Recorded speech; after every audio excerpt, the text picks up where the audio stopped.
O Ramadã está se aproximando, ou a grande data do Islã, e automaticamente os nossos olhos se voltam para o Oriente Médio, porque é uma data de tensão, é uma data de guerra, é um feriado muito importante para o mundo islâmico. E ambos os lados aqui, judaísmo e islamismo, neste período tendem a ter embates, né? E a Terra Santa, nesse momento, o Oriente Médio, vou colocar assim, é palco de grande tensão. Então, o que está acontecendo agora, eu vou passar por alguns pontos aqui com você. Nessa introdução, nós vamos falar sobre o sinal verde que o Irã, que é o grande financiador na sua guerra de procuração no Oriente Médio, é o grande financiador de grupos extremistas, grupos terroristas, o Hamas, o Hezbollah. E o Irã deu sinal verde para a outra frente ao norte, a frente de guerra ao norte, com o Hezbollah, crescer. E sim, os combates estão crescendo. 50 a 70 mil, 50 mil, 70 mil pessoas dos dois lados ali da fronteira, tanto de Israel quanto do Líbano, já estão se deslocando, estão esvaziando as regiões fronteiriças por causa do conflito que tende a crescer. Não só por causa lá do 7 de outubro, mas uma informação que eu trago para vocês agora é que um documento do próprio Hezbollah diz que o plano do 7 de outubro, 147 dias atrás, do 7 de outubro do ano passado, o plano era do Hezbollah. Toda aquela barbárie que foi perpetrada pelo Hamas era do Hezbollah, e o Hamas roubou o plano do Hezbollah. E agora o Irã deu sinal verde, já que o Irã, né, está com bastante recurso, está com muito dinheiro, por causa, inclusive, da administração norte-americana e da China, comprando muito petróleo bruto iraniano, que é um bom petróleo, inclusive, né? Fazendo o jogo, o soft war, a guerra leve da China, que eles fazem muito bem, através de conexões econômicas, comprando portos, aeroportos, infraestrutura, né, geração de energia elétrica, commodities, gerando dependência.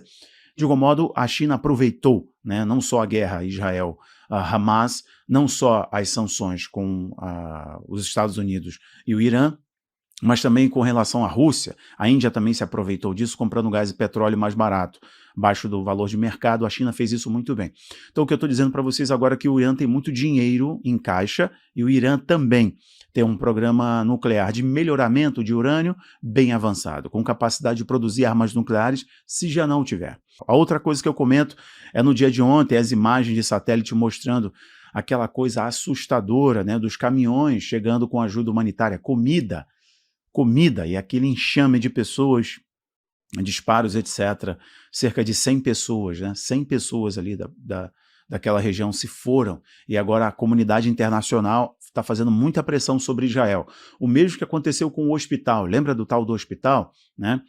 Que alegadamente, a mídia internacional alegadamente acusava Israel de que Israel foi ocupado, que foi as IDFs que dispararam contra o hospital, lembra disso? Depois foi confirmado, mas a mídia já sustentou a narrativa, foi confirmado de que, na verdade, partiu do próprio Hamas. Então agora as IDFs estão liberando material em vídeo, dizendo que a culpa ali, no caso, foram dos infiltrados da própria organização, né, que atua em Gaza. E eles dispararam, mas a mídia internacional está colocando muita pressão. Comunidade europeia, né, diretores da ONU, né, núcleo duro da ONU, e grandes personalidades da política internacional, de modo geral, estão condenando Israel mais uma vez. Coisa que o primeiro-ministro de Israel, Benjamin Netanyahu, disse que Israel não vai parar a sua campanha até eliminar completamente o Hamas, que agora tenta reocupar, ganhar alguns territórios na parte norte, né? É um jogo de gato e rato ali. O que eu vou comentar com vocês também rapidamente, além desses fatos aqui, eu já estou comentando, mas vou pincelar novamente, é sobre a eleição norte-americana. Enquanto eu comentei com vocês no dia de ontem, né, sobre a decisão da Suprema Corte de apreciar a imunidade do Donald Trump. Então, ao que parece, ao que tudo indica, como eu disse ontem, a Suprema Corte vai apreciar o pedido da defesa do Donald Trump e declarar que ele tem imunidade, ele pode concorrer em todos os estados. E isso vai ser resolvido depois da eleição, ao que tudo indica. Por quê? Um outro estado acabou de declarar que o Donald Trump não pode concorrer nas primárias republicanas no estado. Illinois. A Suprema Corte do Illinois, em uma decisão rápida, assim, de flash, instantânea, proibiu o Donald Trump de estar nas cédulas de votação do estado. E deu a defesa há pouquíssimo tempo. O Donald Trump A decisão sai agora dia 1º, saiu dia 1º da Suprema Corte de Illinois, e ele tem poucos dias, se eu não me engano, até o dia 15 de março, que é onde, inclusive, começa a eleição no estado. Então, ele tem pouquíssimo tempo para poder recorrer, né? Então, estrategicamente, me parece que Illinois, sabendo, né, os democratas sabendo que o Donald Trump venceria ali, claro, a Nikki não tem condições de vencer, venceria ali na proximidade da eleição, e para ele ter pouco tempo para recorrer, a defesa do Donald Trump ter pouco tempo para recorrer na Suprema Corte do Estado, eles baniram o Donald Trump da eleição. Mas, como eu disse para vocês, tudo indica que, tanto por essa pressão, que ele vai receber a imunidade de acordo com a decisão da Suprema Corte. Vamos ver, senhoras e senhores, esse caldeirão está cada vez mais e mais em ebulição, fervendo, pegando fogo, espirrando para tudo quanto é lado, e o Ocidente depende dessa eleição. O Ocidente depende dessa eleição. Estou falando do Ocidente, eu estou incluindo o Brasil, tá? E as forças políticas, midiáticas do Brasil não querem que isso aconteça, além dos próprios globalistas, tá? Além dos próprios globalistas que não querem que isso aconteça, porque isso tende a influenciar, de certo modo, assim, grandes agendas globais, envolvendo guerra, envolvendo a Agenda 30, envolvendo sustentabilidade, bom, e por aí vai. Então, deixa eu voltar uma questão aqui rapidamente ao que eu falei ontem. Olha só, um documento vazado do governo russo, olha, escuta isso, um documento vazado do governo russo, um documento ali de 2008 e 2014, né? Documentos vazados ali naquele período, e documentos analisados por vários especialistas, que o Financial Times, o tabloide, contratou para avaliar os documentos no dia 28 de fevereiro, eles relataram que a Rússia tinha planos de utilizar armas nucleares táticas, inclusive contra a própria China. A Rússia tem planos de utilizar armas nucleares táticas. Isso está no Yahoo News, mas a origem da matéria, o artigo, saiu no Financial Times. Então, a Rússia tem planos de utilizar armas nucleares táticas em vários lugares, contra a China, lá na Ucrânia, contra o Ocidente. Então, corrobora com a fala de ontem do Putin ao parlamento russo, dizendo que ele poderia utilizar armas que aniquilaria toda a civilização diante dessa guerra de mútua a destruição admitida. Ambos os lados têm armas nucleares. Então, gente, a informação de que realmente podemos estar diante de uma terceira grande guerra mundial, cada dia mais e mais vem elementos que corroboram com essa narrativa. Por isso que a eleição norte-americana é importante, porque coloca algumas peças em seus devidos lugares. Ou acelera, ok? Não tenho bola de cristal, é somente análise rápida com vocês. Mas voltando à questão de Israel para a gente poder concluir. A questão lá dos caminhões de ajuda humanitária e toda aquela situação horrível, porque tudo que envolve guerra é sempre horrível, mas guerra não é irracional, guerra é racional. Há planejamento, a guerra você sabe como começa, mas não sabe como termina, porque tem vários meandros, é muito dinâmico, né? Então, o que está acontecendo ali agora é que Israel está em 147 dias de defesa para poder eliminar o Hamas. O poder organizacional está na caça do líder do Hamas, né?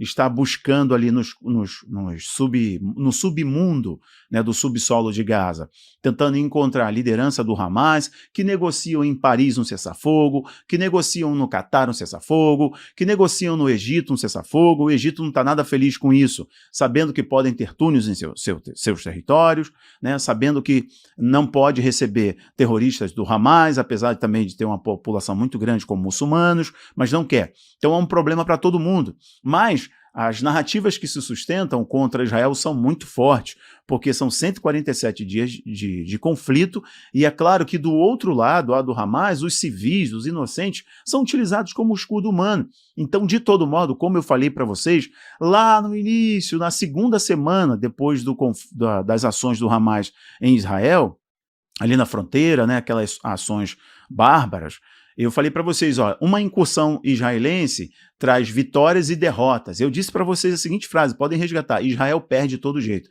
Então, o que vocês estão vendo é que as vitórias militares também trazem grandes derrotas para a imagem de Israel no cenário internacional. Mas nós sabemos que Israel seria perseguido e vai ser muito perseguido até chegar o momento de uma paz enganadora. de uma paz leve, né, que nós sabemos quem irá promovê-la. De igual modo, a outra religião monoteísta, também fala de um período de muita guerra até chegar a se levantar o seu solucionador, que o filme Duna, né, ou Dune, está mostrando, que é o Mahdi, que é o anticristo. Então, vejam, o que está acontecendo agora é que a própria Úrsula, que eu citei o nome dela ontem, a presidente da Comissão Europeia, está condenando Israel, pedindo uma investigação internacional. Lideranças dos Estados Unidos do mesmo modo, liderança militar e liderança política. Outras lideranças europeias também. De igual modo, a Rússia, que é hoje o grande bastião. A Rússia hoje, o Putin é hoje o paladino, é o grande paladino, ele é o paladino da causa palestina, é o Putin hoje. E é a grande costa quente ou larga, né, que está, inclusive, amparando a liderança iraniana, é a Rússia, para vocês saberem. Então, para concluir, há uma frente muito forte agora, matéria da CBN News, Irã dá luz verde ao Hezbollah, Estados Unidos perdem liberdade religiosa do Ramadã no Monte do Templo. Então, fiquem de olho no Monte do Templo, naquela domo prateado lá de Jerusalém, né, o Monte do Templo. Fiquem de olho ali, porque geralmente no feriado do Ramadã o bicho pega, né? O bicho pega, eu já expliquei a você por quê. Então, tem também aqui, né, uma matéria do portal Haaretz. Matéria do Haaretz está dizendo assim, ó, ninguém está dizendo aos israelenses como seria realmente uma guerra com o Hezbollah.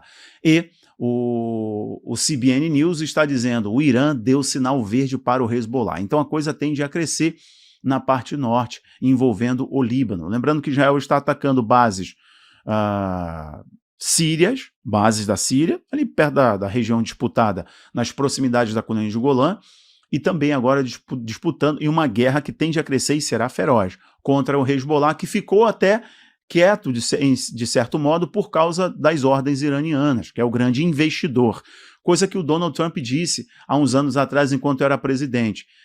Eu asfixiei a capacidade de financiamento do Irã, mas, né, a liderança global mudou e tudo pode acontecer a partir de agora. Então, é uma realidade. Senhoras e senhores, esses são meus apontamentos aqui. Links importantes aqui embaixo, viu? Convido você a fazer parte do Abaplay. Eu vou concluir agora, só um detalhe. Olha só, o Oregon, isso é uma matéria no Breitbart que eu compartilhei lá no meu Instagram. Se você não me segue no meu Instagram, é Rafael Bittencourt ou FC. Se você colocar Rafael Bitten, você já vai ver a minha foto lá, que é a mesma foto do YouTube e do Facebook. O UFC é verificado, eu coloquei uma foto lá, uma reportagem do Breitbart, né, que completa 12 anos, um portal de notícias, e o Breitbart destacou que no Oregon, os democratas que em 2020 fizeram força para a legalização das substâncias, sabe, das substâncias, dos entorpecentes, legalizaram no Oregon. Agora os mesmos democratas estão buscando recriminalizar as substâncias por causa do estrago que isso foi feito. E no Abaplay nós fizemos um documentário onde nós provamos as consequências devastadoras dessa política que é promovida pela Open Society Foundation, né, e o Sorina, que já está quase sentando no colo do capeta, assim como alguns Rothschild. Eu paro por aqui, senhoras e senhores, não vou me exceder. Um abraço, tchau, tchau.